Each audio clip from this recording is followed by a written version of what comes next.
여러분 안녕하십니까? 4월 26일 월요일 뉴스투데이 시작합니다. 오늘 코로나19 신규 확진자 수 400명대 후반에서 500명대로 예상됩니다.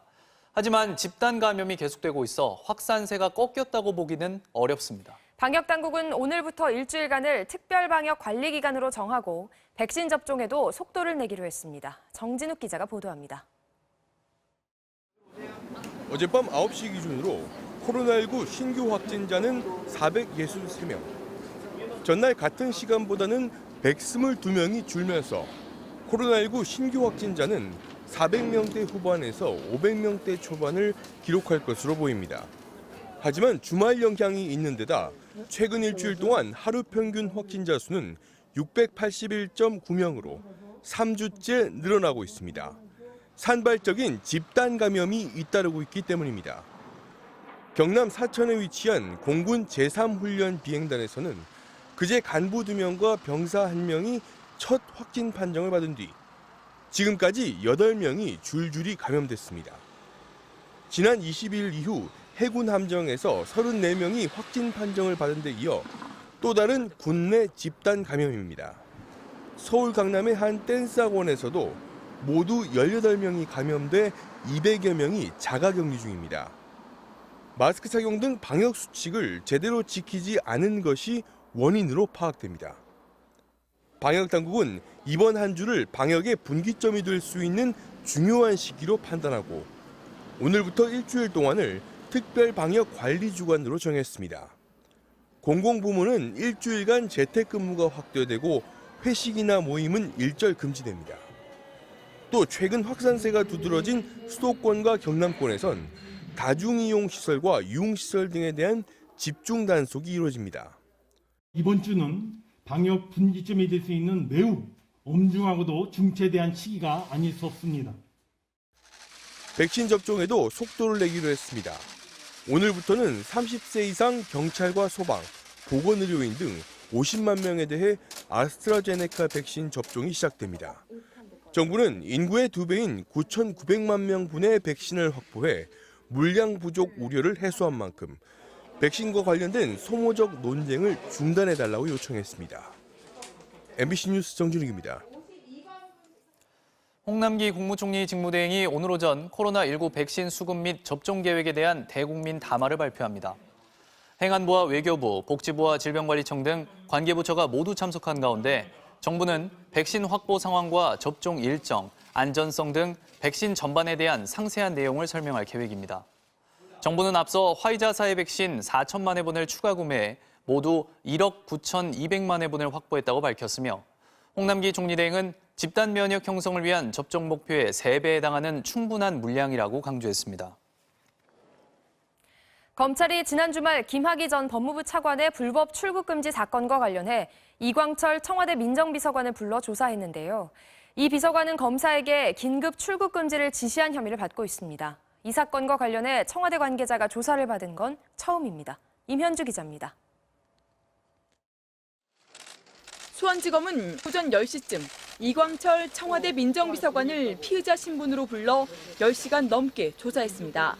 이 비서관은 2년 전 이른바 별장 성접대 사건 당사자인 김학의 전 법무부 차관이 심야에 출국을 시도하던 날 불법으로 출국을 막은 혐의를 받고 있습니다. 검찰 공소사실에 따르면 이 비서관은 당시 과거사 진상조사단 파견 검사인 이규원에게 전화를 걸어 김학의가 인천공항에 나타났다. 법무부와는 얘기가 다 됐으니 빨리 김학의에 대한 긴급 출국 금지 요청서를 보내달라고 지시한 것으로 전해졌습니다. 이후 이규원 검사는 허위 서류를 만들어 김 전 차관의 출국을 막았다고 검찰이 밝혔습니다. 이 비서관은 검찰 조사에서 별장 성접대 의혹의 핵심 당사자이자 피의자로 전환될 가능성이 높은 김학의 전 차관에 대해 긴급 출금 조치를 할 필요성을 강조하며 관련 혐의를 부인한 것으로 알려졌습니다. 검찰은 당시 김 전 차관이 성접대 사건과 관련해 과거사 진상조사단의 조사 대상이었을 뿐 피의자 신분은 아니었기 때문에 긴급 출금 대상이 아니라고 판단하고 이 비서관을 조만간 재판에 넘길 방침입니다. 검찰은 또 당시 이 비서관의 윗선에서 김학의 전 차관 불법 출금에 관여했는지 여부에 대해서도 수사할 방침인 것으로 전해졌습니다. MBC 뉴스 임현주입니다. 뉴스투데이 2부 출발합니다. 제93회 아카데미 시상식이 한국 시간으로 오늘 오전 9시에 시작됩니다. 영화 미나리가 작품상과 감독상 등 6개 부문에 올랐는데 그중에서도 배우 윤여정 씨가 여우 조연상을 수상해 한국 영화사에 또 다른 기록을 세울지 관심이 집중돼 있습니다. 로스앤젤레스 현지 연결해 보겠습니다. 박성호 특파원, 시상식을 몇 시간 앞둔 그곳 분위기 어떻습니까? 네, 시상식 시간이 다가오면서 이곳 LA의 유니온역 주변은 보시다시피 보안이 강화됐습니다. 한 경찰관한테 들어보니까요, 바로 이런 게 시상식 당일의 전통적인 모습이라고 합니다. 주변 도로 통제됐고요, 곳곳에 바리케이드가 세워져 있습니다. 스타들이 이제 속속 도착할 것에 대비해서 보안 요원과 경찰관들이 배치돼 있습니다. 레드카펫은 이미 깔려서 스타들의 입장을 기다리고 있습니다. 시상식 앞서서 한국 시간으로 오전 7시 반부터 식전 행사가 공개되는데 작년까지 시상식장이었던 돌비극장에서 미리 녹화한 아카데미상 주제가 후보곡들 공연 영상이 방송될 예정입니다. 자, 레드카펫도 깔리고 배우들이 직접 도착한다고 했는데 이 시상식의 규모는 예년보다 많이 축소가 됐죠.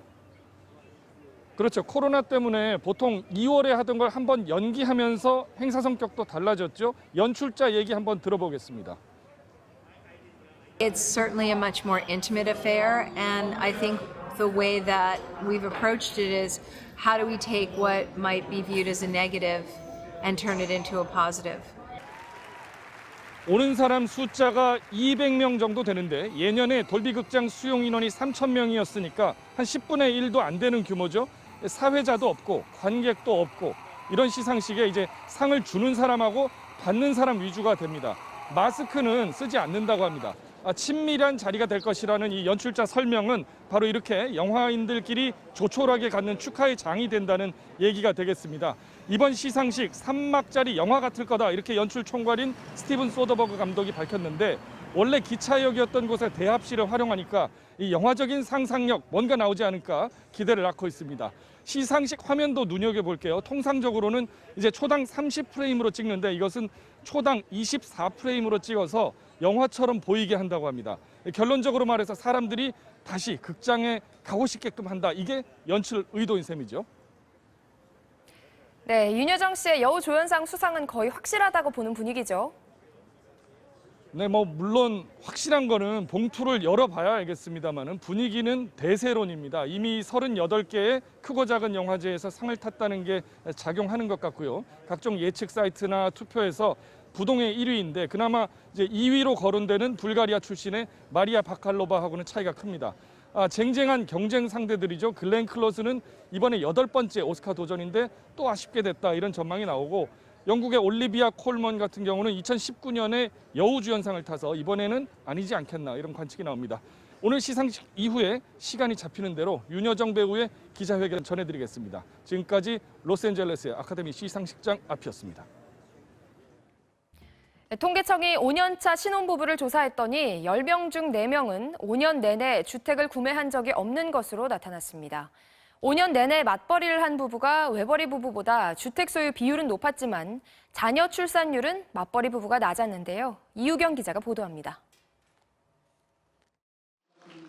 지난 2019년 기준 5년차 신혼부부는 21만 2천 쌍, 절반 조금 넘는 54%는 집을 가지고 있었고 절반 조금 못 미치는 46%는 무주택이었습니다.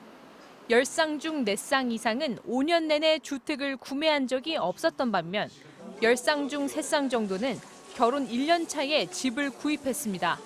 신혼부부 30% 정도는 결혼과 동시에 23% 정도는 결혼 생활 중에 집을 구매했지만 40%는 무주택으로 남았다는 뜻입니다. 외벌이보단 맞벌이 부부가 집을 구매한 비율이 높게 나타났습니다. 5년간 맞벌이를 한 부부의 62%가 주택을 소유했지만 외벌이 부부는 54.3%에 그쳤습니다. 자녀 출산율은 반대였습니다. 5년 내내 외벌이였던 부부가 자녀를 가진 비율은 86.4%로 맞벌이 부부 82.3%보다 높았습니다. 결혼 당시엔 맞벌이가 많았지만 점점 외벌이가 앞지르는 현상도 나타났습니다. 혼인 1년 차까진 절반 넘는 부부들이 맞벌이를 했지만 2년 차부터 맞벌이 비율이 46.1%로 떨어지면서 외벌이 부부가 더 많아졌습니다. 자녀 출산과 함께 여성의 경제활동이 위축됐기 때문인 것으로 보입니다.